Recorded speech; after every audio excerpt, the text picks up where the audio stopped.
মৰমৰ ছাত্ৰ ছাত্ৰীসকল, তোমালোকৰ প্ৰিয় চেনেল ইংলিছ লাৰ্ণিং আছামলৈ মই তোমালোকক স্বাগতম জনাই আজি মই তোমালোকৰ অহা পৰীক্ষাসমূহৰ প্ৰস্তুতিৰ বাবে তোমালোকৰ অসমীয়া টেক্সট বুকৰ পৰা একেবাৰে শেষ কবিতাটি আলোচনা কৰিব ওলাইছোঁ।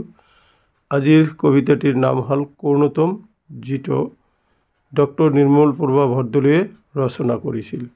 মৰমৰ ছাত্ৰ ছাত্ৰীসকল, এই কবিতাৰ পৰা মই তোমালোকৰ আগত অতি চমু প্ৰশ্নৰ উত্তৰ, অৰ্থাৎ এক মূলাংকৰ প্ৰশ্ন, চমু প্ৰশ্নৰ উত্তৰ, দীঘল প্ৰশ্নৰ উত্তৰ, ব্যাখ্যা আৰু মূলভাৱ সহ সম্পূৰ্ণ অধ্যায়টো এটা ভিডিঅ'ত আলোচনা কৰিম। আশা কৰিম যদি তোমালোকে এই ভিডিঅ'টো চোৱা তেতিয়াহ'লে এই কবিতাৰ পৰা অহাৰ সম্ভাৱনা থকা সকলোখিনি প্ৰশ্নই ইয়াতে পাই যাবা। বলাচোন মৰমৰ ছাত্ৰ ছাত্ৰীসকল, আজিৰ এই ভিডিঅ'ৰ মূল বিষয়বস্তুলৈ যাওঁ। কৰ্ণতম, ডক্টৰ নিৰ্মল প্ৰভা বৰদলৈ, অতি চমু প্ৰশ্নৰ উত্তৰ।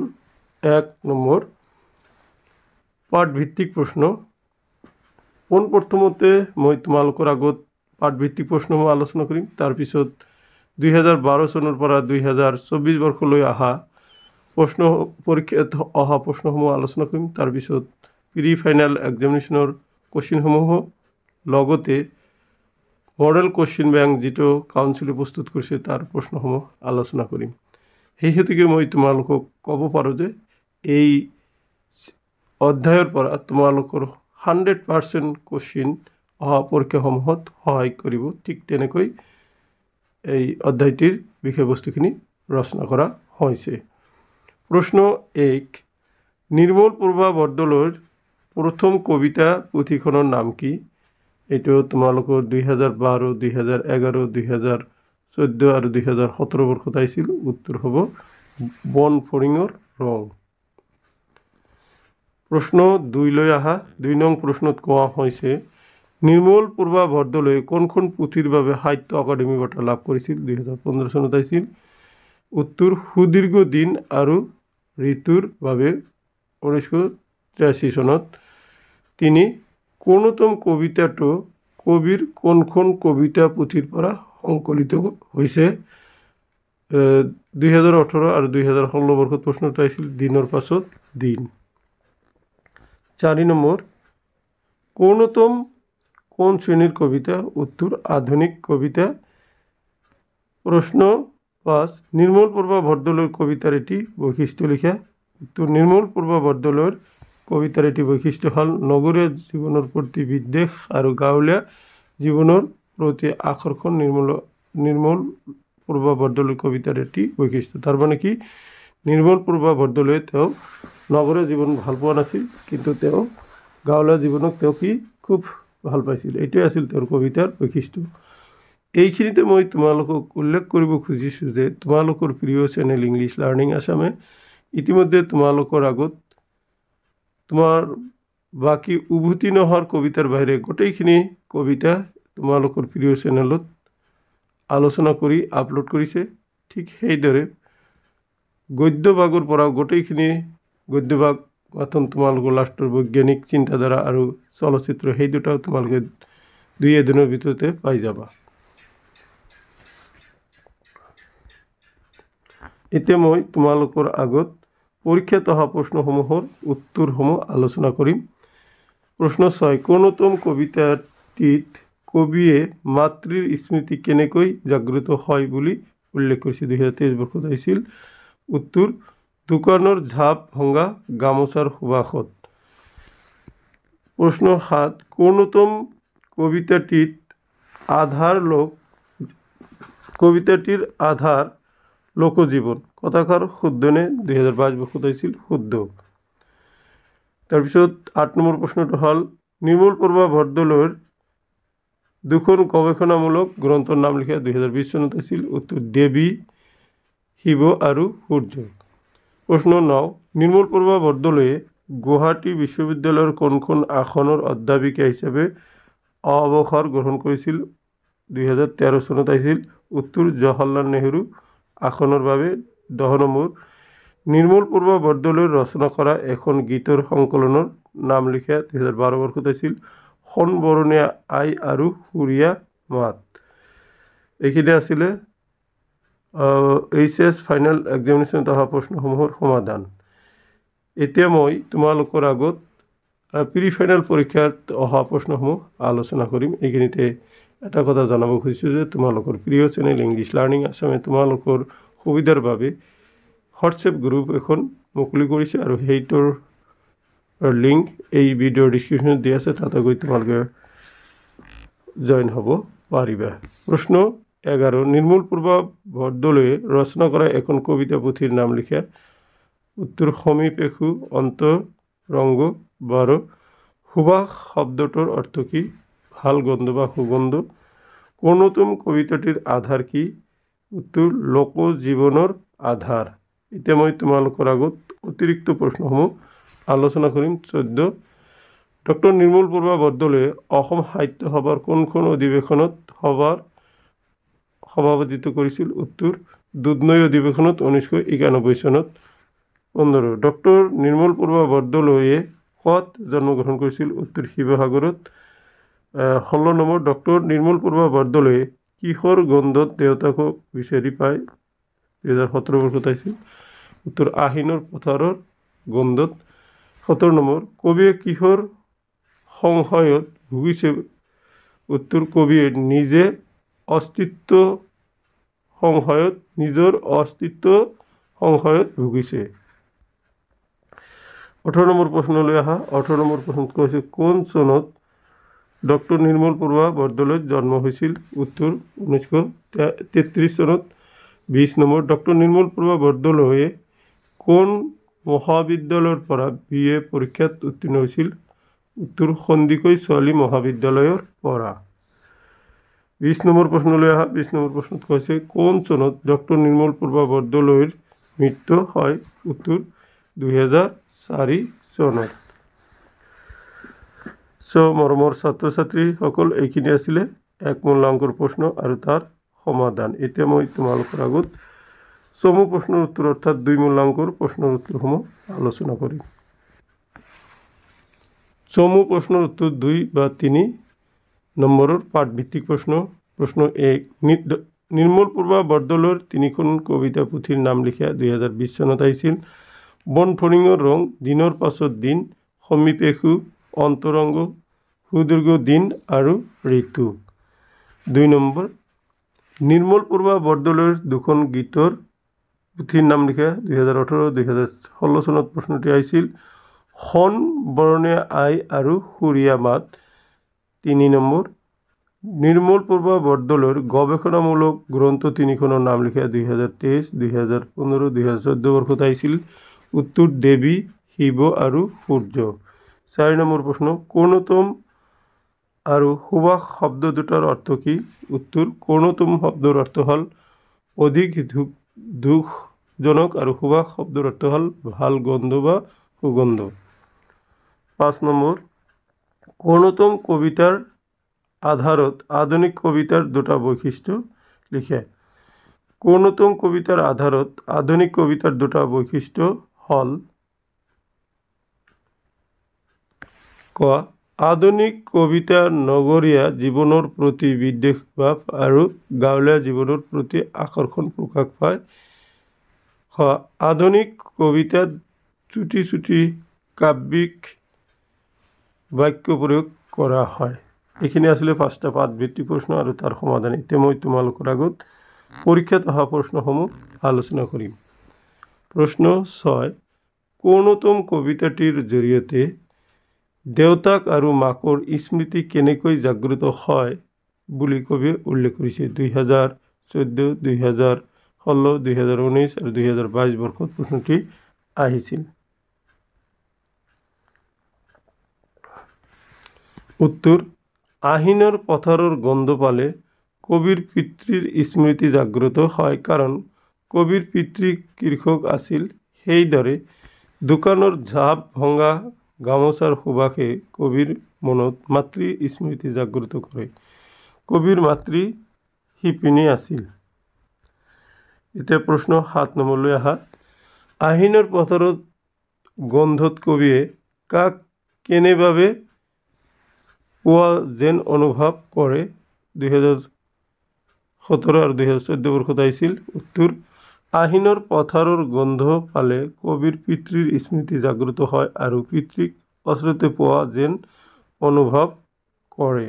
কাৰণ কবিৰ পিতৃ এজন কৃষক আছিল। কৃষি কৰ্মৰে তেওঁ জীৱন নিৰ্বাহ চলাইছিল। এইখিনি আছিলে পৰীক্ষাত অহা প্ৰশ্নসমূহৰ সমাধান। এতিয়া মই তোমালোকৰ আগত প্ৰি ফাইনেল পৰীক্ষাত অহা প্ৰশ্নসমূহ আলোচনা কৰিম। প্ৰশ্ন 8, ডক্টৰ নিৰ্মলপ্ৰভা বৰদলৈৰ কবিতাৰ অন্যতম বৈশিষ্ট্য দুটা কি কি? উত্তৰ, ডক্টৰ নিৰ্মলপ্ৰভা বৰদলৈৰ কবিতাৰ অন্যতম বৈশিষ্ট্য দুটা হ'ল ক, লোকজীৱনৰ আধাৰ, খ, চুটি চুটি কাব্যিক বাক্যৰে মনৰ ভাৱ প্ৰকাশ কৰাত তেওঁ কি আছিল? সিদ্ধহস্ত আছিল। এতিয়া মই তোমালোকৰ আগত দীঘল প্ৰশ্নৰ সমাধানসমূহ আগবঢ়াম, অৰ্থাৎ 3, 4, 5 নম্বৰৰ প্ৰশ্নৰ উত্তৰ। পোনপ্ৰথমতে মই তোমালোকৰ আগত পাঠভিত্তিক প্ৰশ্নসমূহ আলোচনা কৰিম। প্ৰশ্ন 1, কোনতম কবিতাৰ নামকৰণৰ তাৎপৰ্য বিশ্লেষণ কৰা। কোনতম কবিতাটিত কবিৰ মনত উদয় হোৱা অতীতৰ প্ৰতি দুখ আৰু কাৰুণ্য প্ৰকাশ পাইছে। কবিয়ে নিজৰ দেউতাকক হেৰুৱাইছে। তেওঁৰ দেউতাক এজন খেতিয়ক আছিল বাবে যেতিয়া কবিয়ে আহিনৰ পথাৰত গন্ধ পায় তেতিয়া তাইৰ দেউতাৰ কথা মনত পৰে। সেইদৰে দোকানৰ ঝাপ ভঙা গামোচাৰ সুবাসে কবিৰ মনত মাতৃৰ স্মৃতি জাগ্ৰত কৰে। কবিৰ পিতৃ মাতৃয়ে সিহঁতৰ কৰ্মৰ জৰিয়তে সময়ৰ বুকুত স্বাক্ষৰ ৰাখি থৈ গৈছে, কিন্তু কবিয়ে নিজৰ সন্তান বা ভৱিষ্যত প্ৰজন্মৰ বাবে কোনো স্বাক্ষৰ ৰাখি থৈ যাব পৰা নাই। সেয়া উপলব্ধি কৰি কবিৰ মনত দুখ উপজিছে। এইদৰে বিশ্লেষণ কৰিলে দেখা যায় যে কবিতাটিৰ বিষয়বস্তুত কবিৰ মনৰ দুখ বা কাৰুণ্য প্ৰকাশ পাইছে। সেয়ে কোনতম কবিতাটিৰ নামকৰণ সাৰ্থক হৈছে। এতিয়া মই তোমালোকৰ আগত প্ৰশ্ন 2টো আলোচনা কৰিম। কোনতম কবিতাত কবিৰ পিতৃ মাতৃৰ প্ৰতি গভীৰ শ্ৰদ্ধা প্ৰকাশ পাইছে নেকি? বিচাৰ কৰা। উত্তৰ, কোনতম কবিতাটিত কবিৰ পিতৃ মাতৃৰ প্ৰতি কবিৰ গভীৰতম শ্ৰদ্ধা প্ৰকাশ পাইছে। কবিতাটিত আমি পাওঁ যে কবিয়ে যেতিয়া আহিনৰ পথাৰৰ গন্ধ পায় তেতিয়া দেউতাৰ কথা মনত পৰে। কাৰণ কবিৰ দেউতাক এজন কৃষক আছিল। সেইদৰে দোকানৰ ঝাপ ভঙা গামোচাৰ সুবাসে কবিৰ মনত মাতৃ স্মৃতি জাগ্ৰত কৰে। কাৰণ কবিৰ মাক এজনী শিপিনী আছিল। ইয়াৰ উপৰিও কবিৰ পিতৃ মাতৃয়ে সময়ৰ বুকুত সিহঁতৰ অস্তিত্বৰ স্বাক্ষৰ ৰাখি থৈ যোৱা বুলি কবিয়ে স্বীকাৰ কৰিছে। এইদৰে কবিতাটিত পিতৃ মাতৃৰ প্ৰতি কবিৰ গভীৰ শ্ৰদ্ধা প্ৰকাশ পাইছে। এতিয়া মই তোমালোকৰ আগত প্ৰশ্ন 3টো আলোচনা কৰিম। প্ৰশ্ন 3ত কোৱা হৈছে, কোনতম কবিতাটিত কবিৰ অন্তৰৰ গভীৰ দুখবোধ কেনেদৰে প্ৰকাশ পাইছে? বিচাৰ কৰা। কোনতম কবিতাটিত কবিৰ অন্তৰৰ গভীৰ দুখবোধ প্ৰকাশ পাইছে? প্ৰথমতে কবিয়ে নিজৰ দেউতাকক হেৰুওৱাৰ বাবে দুখ অনুভৱ কৰিছে। তেওঁৰ দেউতাক এজন কৃষক বা খেতিয়ক আছিল। সেয়ে কবিয়ে আহিনৰ গন্ধ পালে দেউতাকৰ কথা মনত পৰে। লগে লগে তেওঁৰ মনত কাৰুণ্যৰে ভৰি পৰে। দ্বিতীয়তে কবিৰ মাকৰো মৃত্যু হৈছে। তাই এজনী শিপিনী আছিল। সেয়েহে দোকানৰ ঝাপ ভঙা গামোচাৰ সুবাসত কবিৰ মনত আইৰ স্মৃতি জাগি উঠে। অৰ্থাৎ কবিৰ পিতৃ মাতৃয়ে কবিৰ মনত সিহঁতৰ কাম কাজৰ সাক্ষৰ ৰাখি থৈ গৈছে। কবিয়ে দুখ অনুভৱ কৰি কৈছে যে তেওঁৰ পিতৃ মাতৃয়ে কবিৰ বাবে সিহঁতৰ জীৱনৰ কালৰ স্মৃতি ৰাখি থৈ গৈছে, যদিও কবিয়ে নিজৰ সন্তানৰ কাৰণে কোনো স্মৃতি ৰাখি থৈ যাব পৰা নাই বুলি অপেক্ষা কৰিছে বা আফচোচ কৰিছে। গতিকে দেখা যায় যে কবিতাটিত কবিৰ অন্তৰৰ গভীৰ দুখবোধ প্ৰকাশ পাইছে। এতিয়া মই তোমালোকৰ আগত 4 নম্বৰৰ প্ৰশ্নটো লৈ আহিছোঁ। 4 নম্বৰৰ প্ৰশ্নত কোৱা হৈছে, কোনতম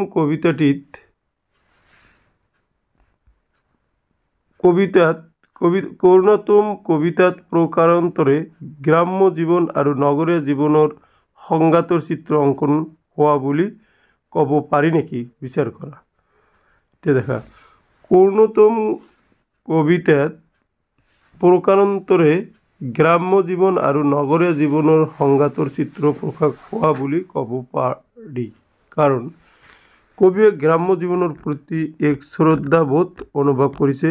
কবিয়ে কৈছে, আহিনৰ পথাৰৰ গোন্ধ কেনেবাকৈ তেওঁৰ নাকত লাগিলে দেউতাকৰ কথা মনত পৰে। কাৰণ কবিৰ দেউতাক এজন কৃষক আছিল, আনহাতে দোকানৰ ঝাপ ভঙা গামোচাৰ সুবাসত তেওঁৰ আইৰ কথা মনত পৰে, কাৰণ তেওঁৰ আই বা মাক এজনী শিপিনী আছিল। মাকৰ দুখ কৰি শেষত নগৰত বাস কৰা কবিয়ে কৈছে যে তেওঁৰ মাক দেউতাকে কবিৰ কাৰণে গ্ৰাম্য জীৱনৰ স্মৃতি ৰাখি থৈ গৈছে, কিন্তু কবিয়ে নগৰীয়া জীৱনত তেনে কোনো স্মৃতি পৰৱৰ্তী অংশীদাৰসকলৰ কাৰণে ৰাখি থৈ যাব পৰা নাই বুলি দুখ প্ৰকাশ কৰিছে। গতিকে দেখা যায় যে কবিতাটোত গ্ৰাম্য জীৱন আৰু নগৰীয়া জীৱনৰ সংঘাতৰ চিত্ৰ অংকিত হৈছে। এতিয়া প্ৰশ্ন 6, কোনতম কবিতাটিত অসমৰ গ্ৰাম্য জীৱনৰ ছবি কেনেদৰে প্ৰকাশ পাইছে? 2013 বৰ্ষত আহিছিল। উত্তৰ, ডক্টৰ নিৰ্মল প্ৰভা বৰদলৈ কোনতম এটি উৎকৃষ্ট আধুনিক কবিতা। অসমীয়া জীৱন ধাৰণ তথা গ্ৰাম্য পৰিৱেশৰ প্ৰতি গভীৰ আকুলতাৰ প্ৰকাশ ঘটাই কবিয়ে কবিতাটি ৰচনা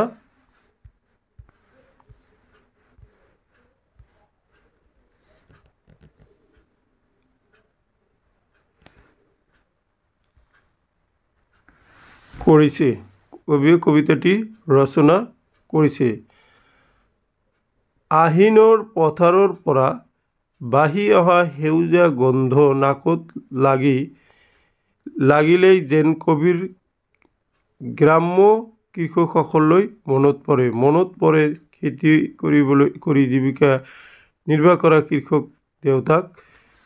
তেনেদৰে দোকানৰ ঝাপ ভঙা গামোচাৰ সুবাসতো কবিয়ে শিপিনী মাকক বিচাৰি পায়, কিন্তু সময়ৰ পৰিৱৰ্তনৰ লগে লগে আধুনিকতাৰ প্ৰভাৱত সেউজীয়া পথাৰবোৰ নাইকিয়া হ'বৰ উপক্ৰম হৈছে। শিপিনীসকলৰ তাঁতশালৰ মাকোমৰা শব্দও কেতিয়াবা হেৰাই গৈছে। মাথো বাহিৰৰ পৰা আমাৰ আমদানি কৰা সামগ্ৰীৰ ওপৰত নিৰ্ভৰ কৰি আমাৰ জীৱনবোৰ চলি আছে। তাৰ লগে লগে নিজস্বতা হেৰুওৱাৰ আশংকাত কবি যেন চিন্তিত হৈ পৰিছে। এনেদৰেই কোনতম শীৰ্ষক কবিতাৰ মাজেদি নিৰ্মল প্ৰভা বৰদলৈয়ে অসমৰ গ্ৰাম্য জীৱনৰ ছবি আৰু পৰিৱৰ্তনৰ বতাহত তাৰ ক্ষয়গ্ৰস্ততাৰ স্বৰূপ প্ৰকাশ কৰি তুলিছে। এতিয়া মই তোমালোকৰ আগত প্ৰশ্ন 7টো আলোচনা কৰিম। প্ৰশ্ন 7ত কোৱা হৈছে, কোনতম কবিতাটিৰ মূল ভাৱ লিখা। দেখা, কোনতম ডক্টৰ নিৰ্মল প্ৰভা বৰদলৈৰ এক উৎকৃষ্ট আধুনিক কবিতা। অসমীয়া জীৱন ধাৰা তথা গ্ৰাম্য পৰিৱেশৰ প্ৰতি গম্ভীৰ আকুলতা প্ৰকাশ ঘটাই কবিয়ে কবিতাটি ৰচনা কৰিছে। আহিনৰ পথাৰৰ পৰা বাঢ়ি অহা সেউজীয়া গন্ধ নাকত লাগিলেই যেন কবিৰ গ্ৰাম্য কৃষকসকললৈ মনত পৰে নিজৰ কৃষক দেউতাকলৈ। তেনেদৰে দোকানৰ ঝাপ ভঙা গামোচাৰ সুবাসত কবিয়ে শিপিনী মাকক বিচাৰি পায়। গাঁৱৰ শিপিনীয়ে শালত বোৱা গামোচাখন তাৰ ৰং বিৰঙৰ ফুলৰ আৰ্হিবোৰে কবিক আজিৰ আধুনিক জীৱন প্ৰবাহৰ কৃত্ৰিমতাৰ মাজতো প্ৰাণটানি কৰে। কিন্তু সময় পৰিৱৰ্তন হৈছে। আধুনিকতাৰ প্ৰভাৱত সেউজীয়া পথাৰবোৰ নাইকিয়া হ'বৰ উপক্ৰম হৈছে। শিপিনীসকলৰ তাঁতশালৰ মাকো মৰা শব্দও কেতিয়াবাই হেৰুৱাই গৈছে। মাথো বাহিৰৰ পৰা আমদানিকৃত সামগ্ৰীৰ ওপৰত নিৰ্ভৰ কৰি আমাৰ জীৱনবোৰ বৰ্তি আছে। সেয়েহে আধুনিকতাৰ প্ৰভাৱত নিজস্বতা হেৰাব খোজাৰ মুহূৰ্তত নিজৰ সন্তানসকলৰ ওচৰতেই অচিনাকি হৈ যোৱাৰ আশংকাত কবি চিন্তাক্লিষ্ট হৈ পৰিছে। এতিয়া মই তোমালোকৰ আগত এই কৰ্ণোত্তম কবিতাটিৰ পৰা অহাৰ সম্ভাৱনা থকা বাক্যসমূহ আলোচনা কৰিম। পোনপ্ৰথমতে পাঠভিত্তিক বাক্য এখন যে মই মোৰ সন্তানৰ কাৰণে ক'ত থৈ যাম। ক'ত 2022-2018 বৰ্ষত আহিছিল। তোমালোকক আগতেই কৈছোঁ যে ব্যাখ্যা কৰিবলৈ হ'লে পোনপ্ৰথমতে তোমালোকে প্ৰসংগ, তাৰপিছত সংগতি, তাৰপিছত বাক্য আৰু শেষত নিজৰ মন্তব্য দিবা। দেখিবা তোমালোকৰ ব্যাখ্যাত সম্পূৰ্ণ নম্বৰ তোমালোকে কেৰি কৰিব পাৰিবা। পোনপ্ৰথমতে মই প্ৰসংগটো আলোচনা কৰিম। উক্ত কবিতা ফাঁকি আমাৰ পাঠ্যপুথি সাহিত্য সৌৰভত সন্নিৱিষ্ট ডক্টৰ নিৰ্মল প্ৰভা বৰদলৈয়ে ৰচনা কৰা কৰ্ণোত্তম কবিতাৰ পৰা তুলি দিয়া হৈছে। সংগতি: আধুনিকতাৰ প্ৰভাৱত নিজস্বতা হেৰুৱাৰ উপক্ৰম হোৱাত ভৱিষ্যতৰ দিনত নিজৰ অস্তিত্বৰ প্ৰতিয়েই সন্দেহ প্ৰকাশ কৰাৰ প্ৰসংগতে কবিতা ফাঁকিৰ অৱতাৰণা কৰা হৈছে। ব্যাখ্যা: গ্ৰাম্য সমাজ আৰু অসমীয়া জীৱনাদৰ্শৰ প্ৰতি গভীৰভাৱে অনুৰক্ত কবি বৰদলৈয়ে সমসাময়িক সমাজৰ দ্ৰুত পৰিৱৰ্তনৰ ৰূপ গভীৰ দৃষ্টিৰে লক্ষ্য কৰিছে। আধুনিকতাৰ প্ৰভাৱে বৰ্তমান সমাজখনক এনেদৰে গ্ৰাস কৰি আনিছে যে নিজৰ অস্তিত্বৰ প্ৰতিয়েই যেন কবিৰ সন্দেহ উপজিছে। এনে পৰিৱৰ্তনৰ বতাহত উঠি ভাহি যাব লাগিলে এদিন নিজৰ সন্তানৰ ওচৰতে যেন কবি অচিনাকি হৈ পৰিব। ইয়াৰ যোগেদি কবিৰ সামাজিক দায়বদ্ধতাৰ ভাৱ আৰু মানুহৰ প্ৰতি সচেতনতাৰ আহ্বানো ধ্বনিত হৈছে। মন্তব্য: উক্ত কবিতা ফাঁকিৰ দ্বাৰা কবিয়ে মৃত্যুৰ পিছত তেওঁৰ সন্তানৰ বাবে ভৱিষ্যতে একো থৈ যাব পৰা নাই বুলি উল্লেখ কৰিছে। এতিয়া খ নম্বৰ আহা। দোকানৰ ঝাপ ভঙা গামোচাৰ সুবাসত মই হেৰাই পাওঁ মোৰ আইক। প্ৰসংগ: উক্ত কবিতা ফাঁকি আমাৰ পাঠ্যপুথি সাহিত্য সৌৰভৰ অন্তৰ্গত ডক্টৰ নিৰ্মল প্ৰভা বৰদলৈয়ে ৰচনা কৰা কৰ্ণোত্তম নামৰ কবিতাটিৰ পৰা তুলি দিয়া হৈছে। সংগতি: অসমীয়া জীৱনধাৰা তথা গ্ৰাম্য পৰিৱেশৰ প্ৰতি গভীৰ আকুলতাৰ প্ৰকাশ আৰু অস্তিত্বৰ পৰিৱৰ্তনৰ কথা প্ৰকাশ কৰিবলৈকে কবিতা ফাঁকিৰ অৱতাৰণা কৰা হৈছে। ব্যাখ্যা: কবি অসমীয়া গ্ৰাম্য সমাজ সংস্কৃতি তথা ঐতিহ্যৰ প্ৰতি সচেতন। অসমীয়া গাঁৱৰ শিপিনীয়ে শালত বোৱা গামোচাখন তাৰ ৰং বিৰঙৰ ফুলৰ আৰ্হিবোৰ কবিক আজিৰ আধুনিক জীৱন প্ৰবাহৰ কৃত্ৰিমতাৰ মাজতো প্ৰাণ টানি ধৰে। সেয়ে দোকানত বিক্ৰীৰ বাবে বাহিৰৰ পৰা আমদানি কৰা গামোচাৰ ঝাপৰ মাজৰ গন্ধটোৱে কবিক মাকলৈ মনত পেলাই দিয়ে। পিছে আধুনিকতাৰ প্ৰভাৱে সমাজখন গ্ৰাস কৰাত নিজৰ অস্তিত্বক লৈ কবিৰ সন্দেহ। মন্তব্য ইয়াৰ দ্বাৰা কবিয়ে দোকানৰ ঝাপ খোলাৰ লগে লগে মাকৰ কথা মনত পৰে বুলি কৈছে। এতিয়া মই তোমালোকৰ আগত আদৰ্শ প্ৰশ্ন ভাণ্ডাৰৰ কিছুমান প্ৰশ্ন আলোচনা কৰিম। কবিয়ে আইক ক'ত বিচাৰি পায়? উত্তৰ দোকানৰ ঝাপ ভঙা গামোচাৰ সুবাসত কবিয়ে আইক বিচাৰি পায়। 7 নম্বৰ ভৱিষ্যত প্ৰজন্ম সম্পৰ্কে কবিৰ সংশয় কেনেধৰণৰ? কবিৰ পিতৃ মাতৃয়ে নিৰ্দিষ্ট কৰ্মৰে সময়ৰ বুকুত স্বাক্ষৰ ৰাখি গৈছে। কবিয়ে নিজৰ সন্তান ভৱিষ্যত প্ৰজন্মৰ বাবে কৃতি এৰি যাব নোৱাৰিব বুলি দুখ প্ৰকাশ কৰিছে। চ' মাই ডিয়াৰ ষ্টুডেণ্টছ, এইখিনিয়ে আছিলে আজিৰ এই ভিডিঅ'ৰ বিষয়বস্তু। আশা কৰিছোঁ আজিৰ এই ভিডিঅ'ত মই আলোচনা কৰা এই কবিতাটিৰ সম্পূৰ্ণ প্ৰশ্নসমূহে তোমালোকৰ অহা পৰীক্ষাত সহায় কৰিব আৰু এই কবিতাটিয়ে নিশ্চয় তোমালোকৰ অতি সুন্দৰভাৱে বুজাত সহায় কৰিব। থেংক ইউ ফৰ ৱাচিং।